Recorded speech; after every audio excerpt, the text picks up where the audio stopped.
UFC Fight Night 137 in Sao Paulo underwent a ton of changes to this card, specifically in the main event, but in the end, this event definitely delivered. 10 of 14 fights end in a stoppage, capped off by the fight of the night in the main event. Thiago Santos defeats Eric Anders by third round TKO. The fight is stopped in between the third and fourth rounds when Eric Anders is not able to continue. He drops to the ground, collapses out of seemingly exhaustion going into that fourth round, and the fight is waved off by Mark Goddard. A great performance by Santos here. Obviously, he was originally scheduled to fight Jimmy Manuwa, and he had replaced Glover Teixeira. The fight fell apart. He gets Anders on 6 days' notice and handles his business.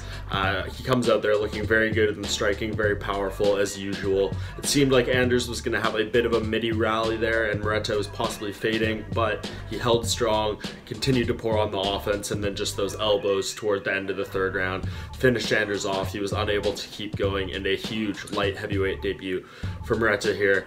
Now he goes forward, and it seems like he's going to get a real light heavyweight fight. This is the division for him, in my opinion, more so than middleweight, and he had a very interesting introductory fight when Mano was the opponent.